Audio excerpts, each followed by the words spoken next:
Welcome to study पाठशाला दोस्तों। तो आज का हमारा सेशन होगा और उसके अंदर हम इन पॉइंट्स पे डिटेल में डिस्कशन करेंगे।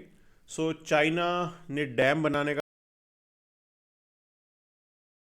ये एक इम्पॉर्टेंट न्यूज़ है, इसको कवर अप किया जाएगा। ब्रह्मपुत्र रिवर थोड़ी न्यूज़ में है, तो will look into the tributaries and other information regarding that. Captive elephant rules, okay. इसमें एक एडिटोरियल है, तो एलिफेंट से रिलेटेड कुछ बातों को जानेंगे, समझेंगे। एंड कास्ट एंड एजुकेशन के क्या डायनेमिक्स हैं आईआईटीज़ के अंदर, कैसे ये चीज़ काम करती है, विल लुक इनटू दैट, उसको भी कवर अप किया जाएगा। Then rupee valuation, okay, so will look into this as well. Rupee थोड़ा वीक हुआ है, सीरिया न्यूज़ में है, और United Nation Security Council. So these are the prime topics जो आज हम डिटेल में कवर करेंगे। इसके अलावा जो एडिशनल टॉपिक्स होंगे वो हम न्यूज़पेपर में से एक बार देख लेंगे। 7 डेज का यहाँ पे एक तरीके से राष्ट्रीय शोक मनाया जाएगा, और फॉर्मर प्राइम मिनिस्टर का आज क्रीमेशन होगा।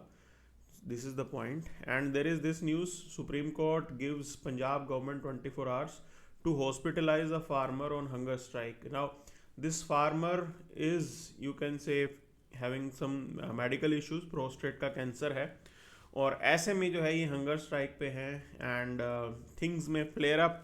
अब supreme court is going to take a call on this. अब देखो, ये सबसे बड़ी प्रॉब्लम क्यों हो रही है, ये आपको दिख रहा है कि एग्जीक्यूटिव काम ही नहीं कर रहा।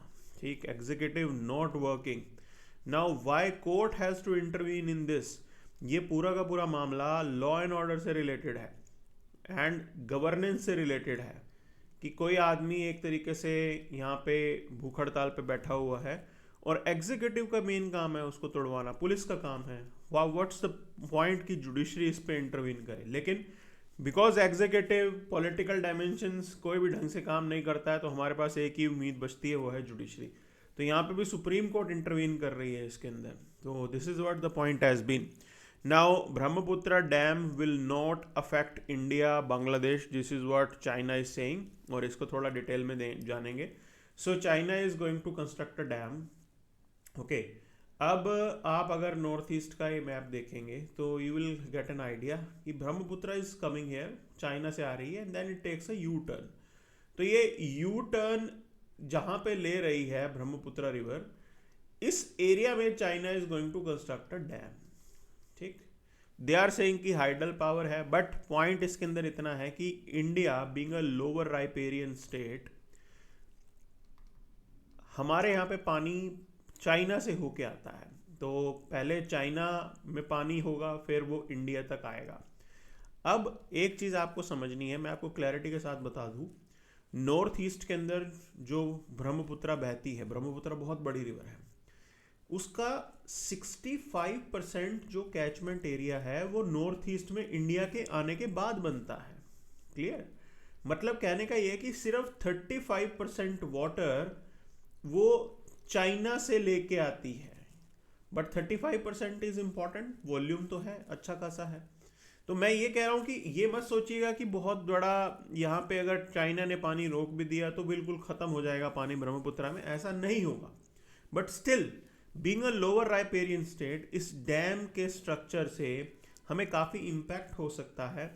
जो रिवर की इकोलॉजी है वो इम्पैक्ट हो सकती है। पूरी की पूरी एक लाइफ होती है, रिवर अपने आप में एक सिस्टम होता है, that is what it is going to be impacted.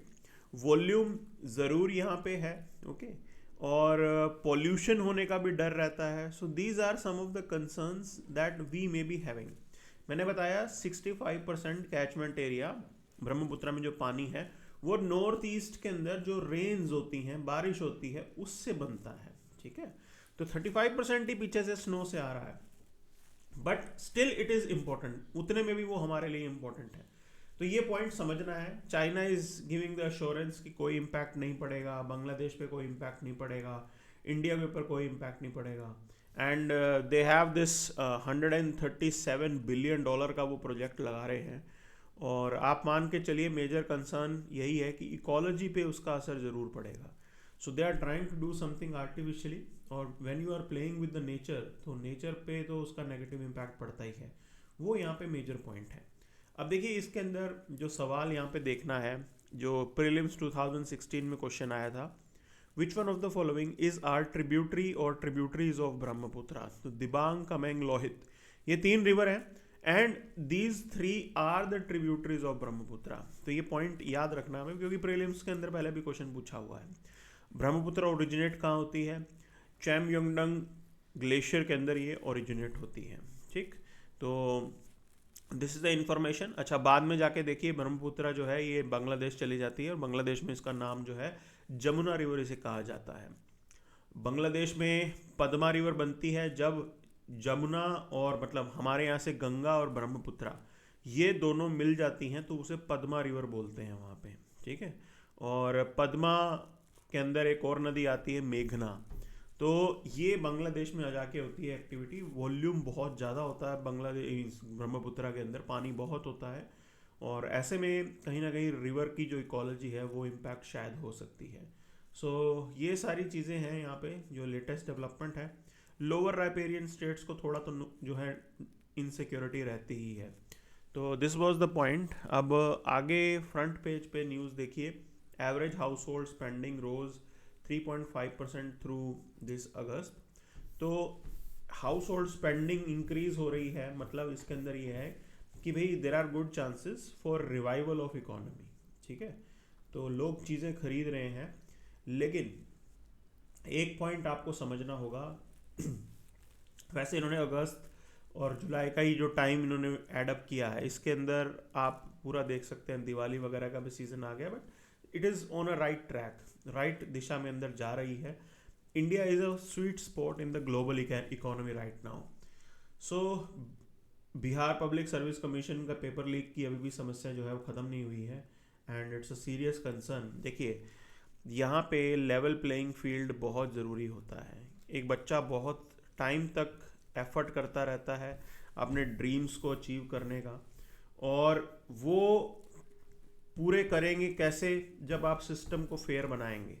लेकिन आज जिस तरीके के हालात हैं, specifically state public service commission के अंदर, यूपीएससी अभी भी अपनी रेपुटेशन पे चलता है। देखिए यूपीएससी एक ऐसी ऑर्गेनाइजेशन है जिसने अभी भी रेपुटेशन कॉम्प्रोमाइज़ नहीं होने दी है, तो ये इसकी रेपुटेशन मेंटेन्ड है।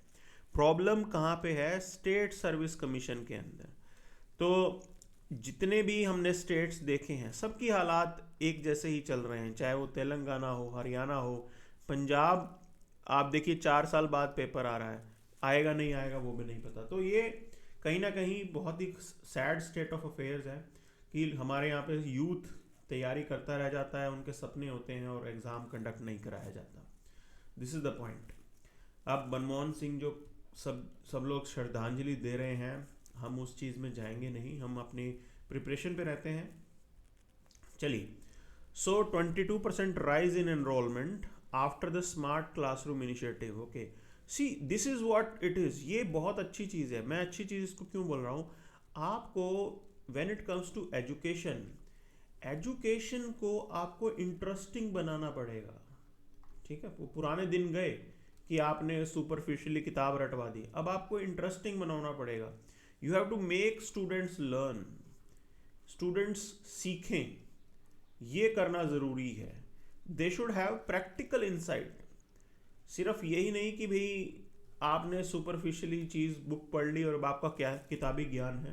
प्रैक्टिकल इंसाइट उसका होना चाहिए कि उसको आप अपनी डे टू डे लाइफ में यूज़ कैसे करोगे। वो सारी चीज़ें ही यहाँ पे हमें सिखा सकते हैं। और smart cities, smart you can से एजुकेशन, स्मार्ट स्कूल्स, ये सब एक इम्पॉर्टेंट एंटिटी है जिसके अंदर हम यूथ को डेफिनेटली एजुकेशन की तरफ आगे बढ़ा सकते हैं। So this is the point है। आगे अब चलते हैं आपके एडिटोरियल कंपोनेंट्स पे।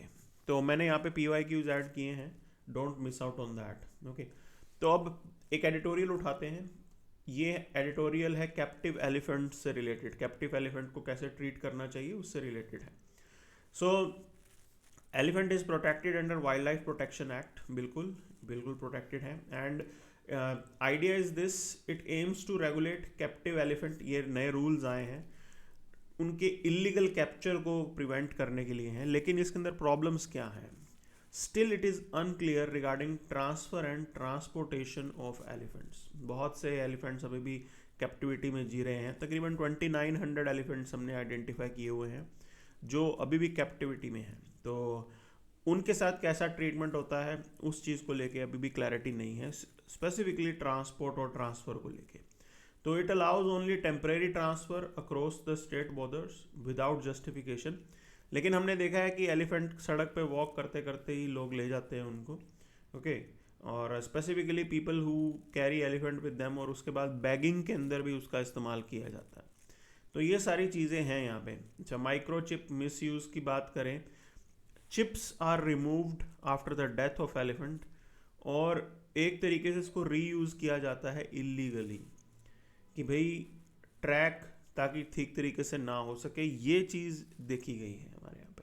तो और इन रूल्स को, इन पर्टिकुलर पॉइंट्स को एड्रेस करना ज़रूरी है, दैट इज़ द पॉइंट। अच्छा, legalisation of captive birth creates a cycle of exploitation. बिल्कुल, अब बच्चा हो गया, उसको जंगल में छोड़ना चाहिए, बट उसको जंगल में लेके जाना इट्स डिफ़िकल्ट, अदरवाइज वो फिर बर्थ के बाद वो दोबारा उसी स्लेवरी के अंदर वो एलिफेंट रह जाता है। तो एलिफेंट के ऊपर हमने क्वेश्चन देखिए क्या ऐड किए हैं। With reference to art and archaeological history of India which one of the following is are made earliest. सबसे पहले कौन सा बनाया गया था? तो आउट ऑफ दीज 4 अगर हमें देखने हो तो सबसे पहले बनाए गए थे rock cut elephant at Dhauli, और यही चीज़ याद रखनी है। अब ये बुद्धिस्ट स्कल्पचर है, ओडिशा के अंदर जो है ये लोकेटेड है, and as you can see it on the screen. So ये है rock cut elephant at Dhauli, सबसे पहले बना हुआ था। अच्छा, अब आपको ये कमेंट करना है कि ये किस डायनेस्टी के टाइम बनाया था, तो किसने बनवाया था, किस डायनेस्टी के टाइम बना था, ये आपका होमवर्क है, आपको कमेंट सेक्शन में बताना होगा। Then next is Lingaraj temple. Lingaraj temple बनाया गया था 11th सेंचुरी के अंदर। It is dedicated to lord Shiva, lord Shiva को डेडिकेटेड है ये, and it is considered as the largest temple of Bhubaneswar. और किसने बनवाया था? Somavanshi king Yayati one, Yayati one ने इसे बनाया था। फिर आप रॉक कट टेम्पल देख रहे हैं महाबलीपुरम के अंदर। So this temple was build by Pallava king Narasimha. 7th और 8th सेंचुरीज के अराउंड इसे बनवाया गया था। एंड इधर लास्ट आप देख रहे हैं वराहा इमेज है, ये वराहा अवतार की, और उदयगिरी के अंदर ये लोकेटेड है। तो मध्य प्रदेश के अंदर विदिशा में उदयगिरी है जहाँ ये लोकेटेड है। कब कैसे बनवाया गया था? It was personal temple of king Chandragupta II। He ruled from 376 to 415, और 5th सेंचुरी के अराउंड जो है इसका निर्माण किया गया था। ठीक है, तो ये है पूरा का पूरा, आप इसको देख सकते हैं। एंड विल मूव अहेड, आगे बढ़ते हैं यहाँ पे। ओके, सो ये एक another question we brought in, ये एलिफेंट से रिलेटेड था कि इंडियन एलिफेंट के बारे में क्या इन्फॉर्मेशन इनमें से करेक्ट है। तो देखिए, leader of elephant group is female, बिल्कुल। अच्छा, ये किस चीज़ पे है? देखिए, करंट अफेयर्स के साथ आपको कैसे अपडेट रहना होता है। एक इंसिडेंट हुआ था, ठीक, तो उस इंसिडेंट के अंदर किया क्या, किसी ने pregnant elephant, so she was pregnant and she was about to give birth, fruits के अंदर बॉम्ब डाल के, ठीक है, ह्यूमैनिटी के हालात देखिए आप, पटाखा, ठीक है, फ्रूट के साथ क्रैकर डाल के किसी ने खिला दिया प्रेग्नेंट एलिफेंट को, and she died along with the baby. Okay, तो ये इंसिडेंट हुआ था। उसके बाद यूपीएससी ने क्वेश्चन पूछ लिया, फिर फीमेल एलिफेंट पे पूछा एक तो, कि मैक्सिमम जेस्टेशन पीरियड कितना होता है प्रेगनेंसी का। So it is 22 months only, इतना ही होता है। ठीक है, अच्छा, ये फिर पूछ रहे हैं कि भी among the states in India highest elephant population is in, highest population Karnataka में है। ठीक, सबसे ज़्यादा हाई कर्नाटका के अंदर है, नॉट केरला, इसीलिए गलत हो गया ये।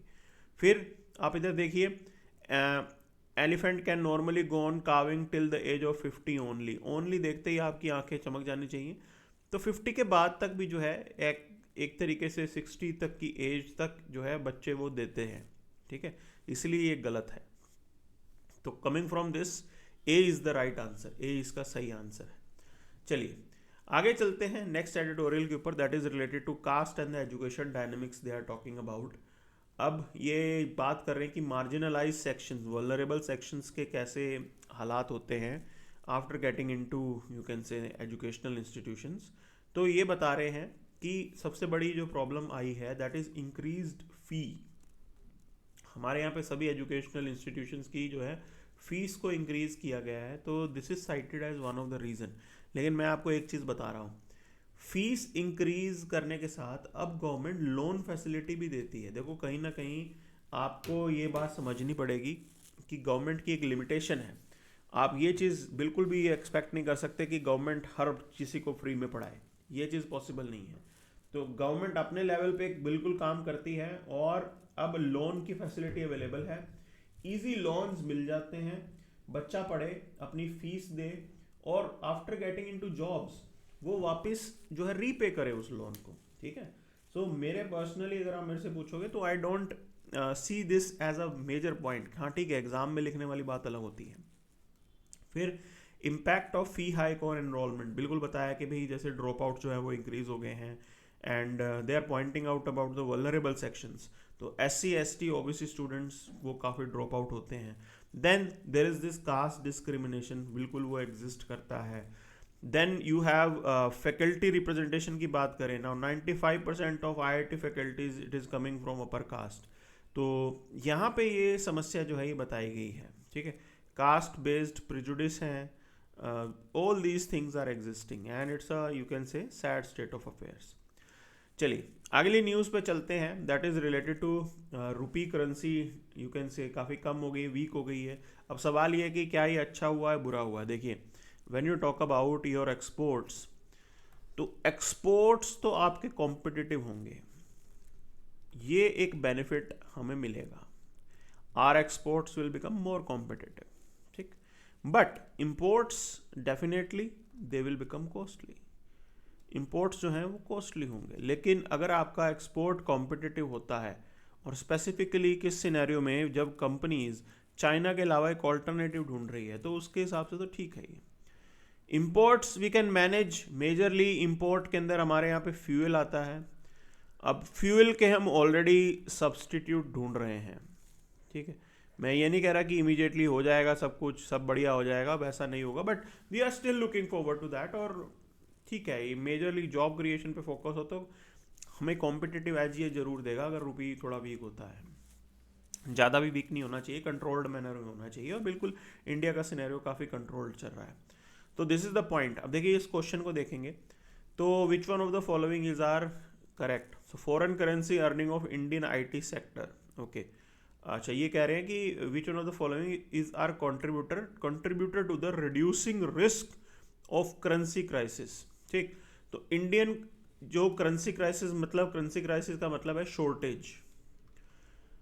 तो IT सेक्टर की जो अर्निंग है, फॉरेन अर्निंग है, क्या वो हेल्प करती है? बिल्कुल हेल्प करती है भाई क्राइसिस में। तो अच्छा, गवर्नमेंट एक्सपेंडिचर जो है वो बढ़ाना। अब देखो गवर्नमेंट एक्सपेंडिचर किस डायमेंशन में चल रहा है, ये भी एक इंपॉर्टेंट एस्पेक्ट है। गवर्नमेंट एक्सपेंडिचर डॉलर में तो नहीं होगा, रुपये में होगा, तो उसका इम्पैक्ट कुछ नहीं पड़ेगा।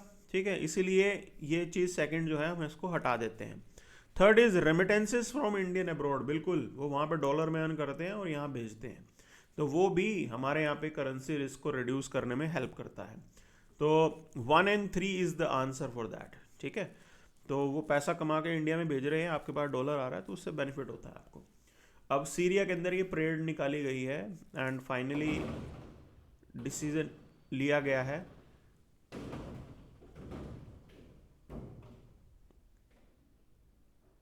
कि इसे हटाया जाएगा। ओके, और आगे देखिए आप, मैच द फॉलोइंग है: Adriatic sea, black sea, Caspian sea, Mediterranean sea, red sea. तो वी हैव दिस मैप। ठीक, नाउ दिस इज एड्रियाटिक सी।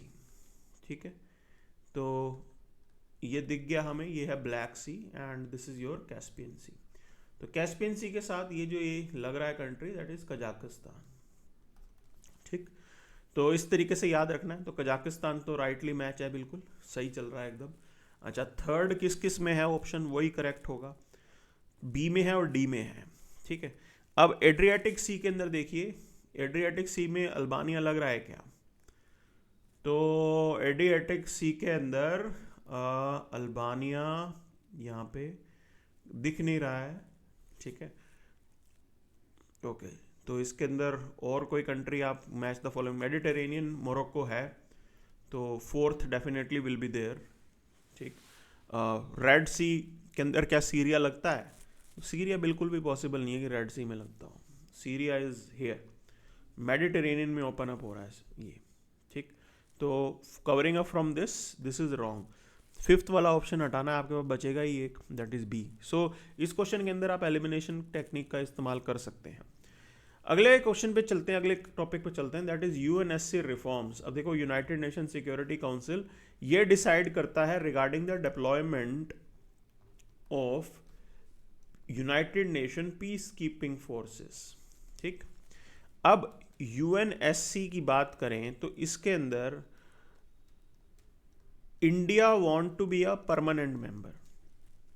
तो मैं आपको ये बता रहा हूं कि हमें परमानेंट मेंबरशिप क्यों मिलनी चाहिए, ठीक है। Because we are one of the major contributors to UN peace keeping force.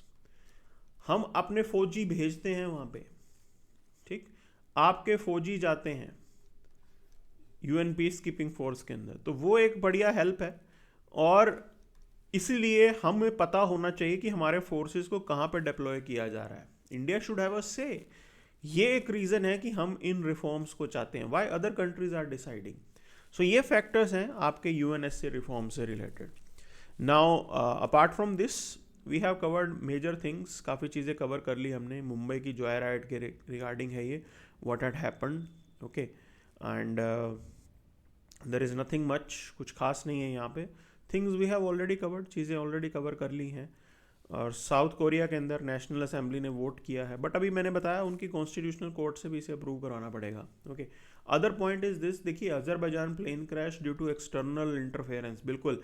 अब ऐसा भी कहा जा रहा है कि ये शायद रशियंस ने फायर कर दिया है इनके ऊपर, और उस वजह से जो है ये हुआ है incident. And it's a sad thing of affairs, पहले भी ऐसे हो चुका है, clear. So this is what the point has been. Other than that, there is nothing much in this. कुछ खास नहीं है, okay. So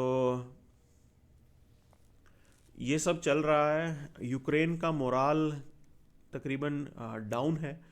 they have loss somewhere around 43,000 soldiers, और काफ़ी नुकसान हो रहा है यहाँ पे। रशियंस की तरफ से भी हैं, उनको भी कैजुअलिटीज़ हैं। तो but it's a war fatigue. देखिए, लड़ाई के सबसे बड़ा नुकसान क्या होता है? वॉर फटीग होती है, और थक गए हैं लोग लड़ लड़ के, and still it is inconclusive. क्या कंक्लूजन होगा नहीं पता। China launches amphibious warship to boost the naval power, okay. So it's a new generational warship that they have, and it's a launch for them. अब देखो, India के somewhere around 60 vessels इस time पे under construction चल रहे हैं, ठीक। तो ऐसा नहीं है कि इंडियन नेवी पीछे है, we are specifically working in this direction. And in another 5 year तो आप देखेंगे कि ये सब एकदम तैयार हो जाएगा, और अच्छा हमें नेवल फोर्स मिलने वाला है। तो that is what the thing has been. तो ये था आपका आज का session. Thank you very much.